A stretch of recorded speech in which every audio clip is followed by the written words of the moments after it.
We're talking womanomics, and we know that Kathy Matsui, a Japanese that works with Goldman Sachs, came up with this name, womanomics. And why did she do that? Because she realized that the population of Japan was dropping, and that by the year 2060, Japan's population would have dropped by about 30%. She saw that Japan's population had more women than men. But the women in Japan were contributing only so much to the Japanese economy. And she thought that if we have so many women and we have old people growing old, such that the younger generation will be less, it means that our economy will be affected. However, the women we have in our population can help to boost our economy. So she coined this word, which the Prime Minister of Japan, Abe, took on and integrated into his economic program, and therefore coined Abenomics. He actually required that organizations should put women in their boardrooms.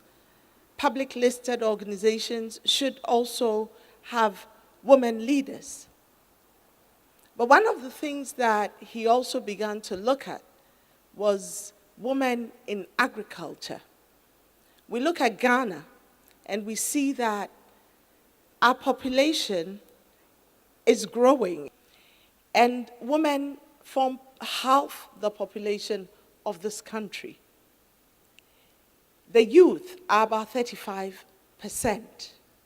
But we have a situation in which, as we've all accepted, women are not being given their due role in the country.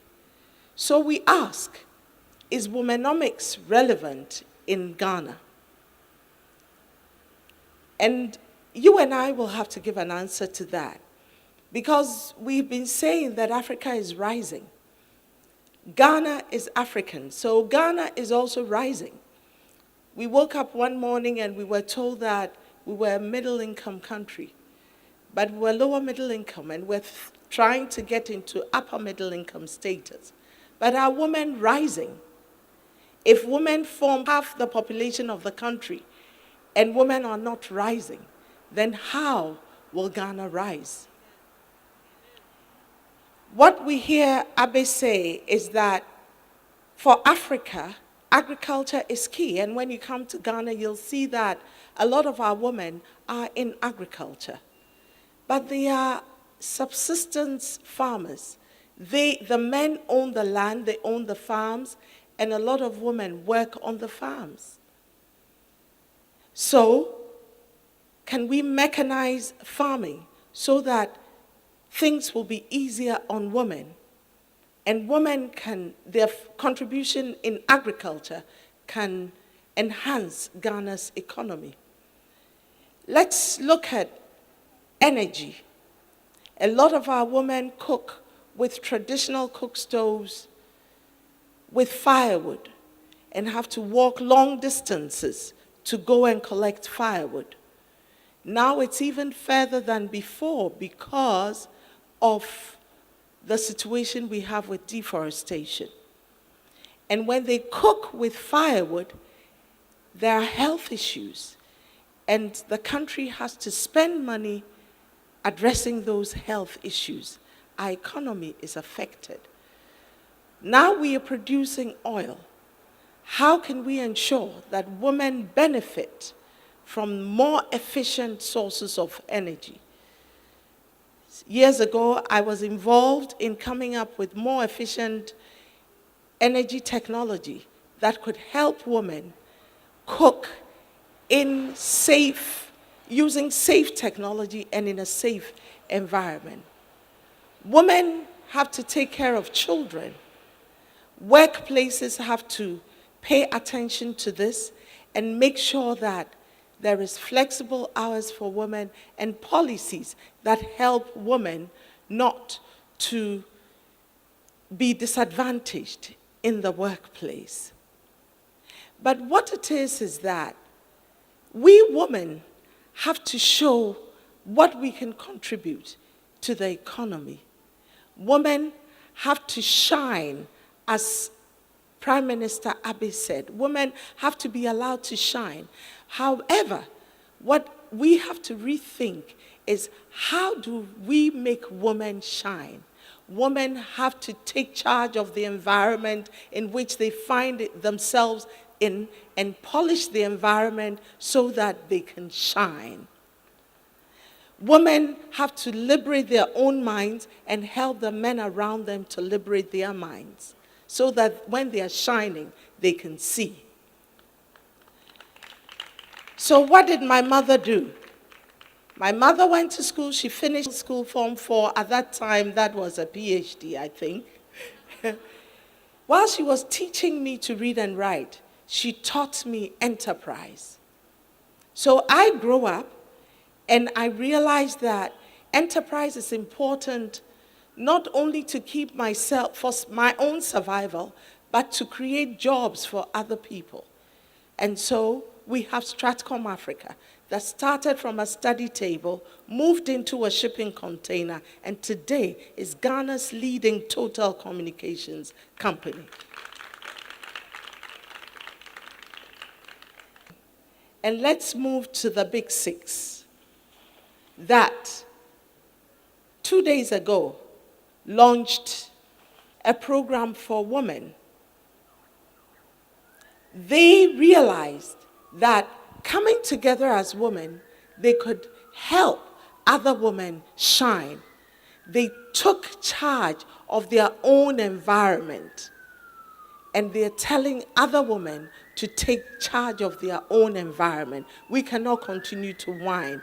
We have to take control of the environment and shine.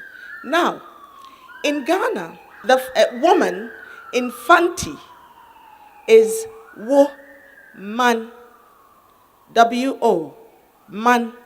Woman in Fanti means give birth to a nation. So we have to rethink our role. We birth the nation. As Kwejiragre said, train a man and you train a person, train a woman and you train a whole nation. So, if we give birth to the nation and we nurture the nation, then we have to be able to help the nation to understand what women can do. That's the big six, and two of them are here today. So, as Ghana rises, women have to rise. At the launch, one of the things that somebody said was, if you have a bird and you want it to fly, and you clip its feathers in one wing, how can it fly? What is happening is that by not allowing women to develop, we are not flying. Ghana cannot rise if women do not rise. So what I am saying is, we have to rethink the role of women, not only as producers of babies, but as people who actually nurture the nation and nurture the economy of the nation. Because the people who work to build the economy of the nation are people who are nurtured by women. But we women ourselves have to liberate our minds and help the people around us to liberate their minds. To conclude, I would like to repeat what Kathy Matsui said, that there is no glass ceiling. There is just a bunch of men who have formed a layer that we have to get through. There is no glass ceiling, woman. It's just a layer of men that we have to cut through. But we ourselves have to seek and understand how we create an environment that helps us to shine. And what I say is, if we share information among ourselves, if we build on what each other is doing, we will be able to capture and build to contribute to the economy of this country and to the world. Thank you.